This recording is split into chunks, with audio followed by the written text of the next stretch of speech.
They told you that making passive income is making money in your sleep. But what they don't tell you is that your income isn't passive unless your marketing is. If you still have to market, sell, and create sales for that income, even if you're not actively delivering the product, you've built a job for yourself. That's active income. Most people chase passive income in the wrong way, and they end up working even harder than they were before with their active income streams. And what happens to a lot of people is that they end up burnt out because their passive income relies on making money once, making a one-time sale, rather than having passive marketing that also leads to passive reoccurring revenue.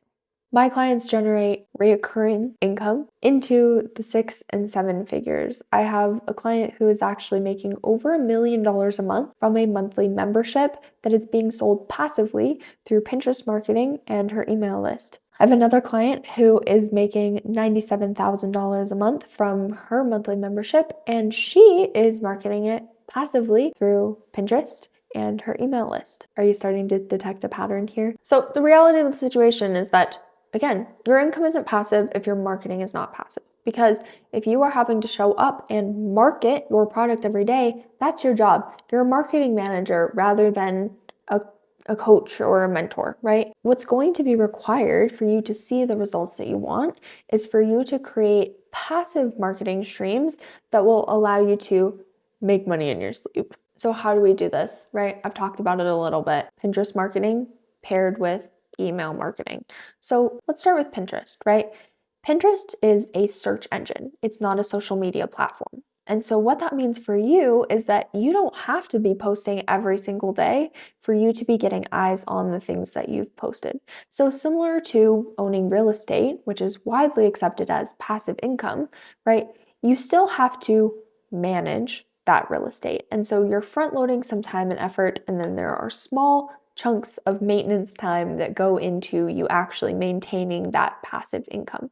So what I would submit is that running a monthly membership or something like that is actually more passive than something like real estate. As somebody who owns real estate, it is more passive. Pinterest comes into play through SEO and searchability. And what you do is you front load the amount of time that it takes for you to create content, do keyword research, and you post content that is going to continue to work for you for years to come. And so when people are searching and they're typing into that search engine different keywords, search terms, questions, problems that they have, your goal is for your content to show up as an answer to the question that they're asking. And you do that by doing keyword research and getting Pinterest to serve your content to those people by having the most precise combination of keywords on your post so that Pinterest knows, hey, the people that are already searching for this will answer their question. So Pinterest marketing is really incredible because what a lot of people are wanting to do to create passive income is usually a smaller version of what they're doing for their active income. So if you're a coach, you're probably wanting to sell a course, right? If you are a social media manager, maybe you're selling passive products, right? So these are things that are they're just an extension of what you're already doing, which is great news because what you're probably already doing is creating content on the other social media platforms to market your services. And so what you can do is do that keyword research and then repurpose the content that you're already creating onto Pinterest. Now, there's different levels of passive with this type of marketing. One, you can treat this, like I said, like real estate, and you take your management time once a month and you load all of that into a scheduler and you handle it. What you can also do, similar to paying a management company to manage your real estate, you can pay a virtual assistant or a Pinterest manager or somebody to take that content, load it into Pinterest, even do the keyword research for you. And so it can be their responsibility. So you can make this more or less passive depending on how you are going to outsource and set up your systems. So the great thing with Pinterest is that one single pin can drive you traffic for months and even years to come. And actually, the longer a piece of content has been posted and ranking and being clicked on, the better it does, the longer it will perform and the more longevity that content has. So unlike TikTok or Instagram, where it's a rather short lifespan, if you post something today, it could still be making you sales 3 years down the road. So the second part of this is email marketing. And so that is where we're actually doing the converting. Pinterest is the outreach platform where we're reaching out, we're bringing new people into our audience, and we're getting that visibility so people know that we exist. The email marketing is what is going to do the heavy lifting of actually taking those leads and turning them into sales. There's a million and one email marketing gurus out there, and I think some of them have good information and some of them don't. But the reality is that whether you are marketing on Pinterest or TikTok or Instagram or LinkedIn or email, there are certain psychological triggers that have to be present for a person to make a purchase decision. That's not me, not my strategy, not my framework. These are proven psychological principles that people have invested millions and millions of dollars into proving and testing. And we know these things about the brain and the way the brain operates. And so what you learn to do is check those psychological boxes, so to speak, for your audience's brain, and that moves them towards a buying decision. So when you set up your email marketing to check those boxes, you can be certain that you are going to have a high conversion rate and that your emails are going to sell on autopilot. I specifically have a 3 email sequence that we had set up that was selling our membership coming from Pinterest, and the conversion rate was 67%, which is unheard of, right? That's insanely high. But it's because I know exactly what those triggers are, those boxes that I need to check to get someone to make a decision. So let me tell you about this client. We have another client who's making over $40,000 a month from her monthly membership. She also markets it on Instagram. So it's a little bit less passive, but she also has Pinterest and email marketing working simultaneously to bring people into her offering. She also has email marketing doing a lot of the heavy lifting from her Instagram as well. So there's a lot of different routes for people to get into that funnel, which has been very effective for her.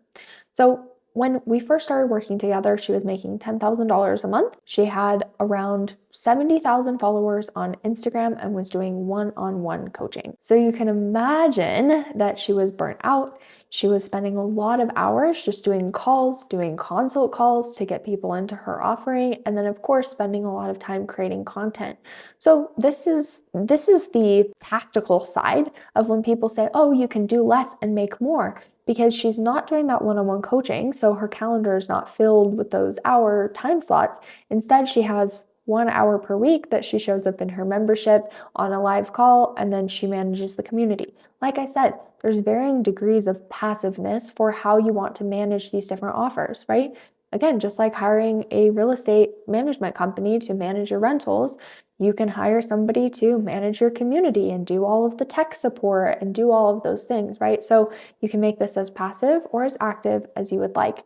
However, I will say that even if it's completely active and you are doing all the work, it's still going to be a lot less work than what you would spend doing one-on-one conversations with clients. What we did was we overhauled her content, and that's a different video, but we made sure that it was converting better.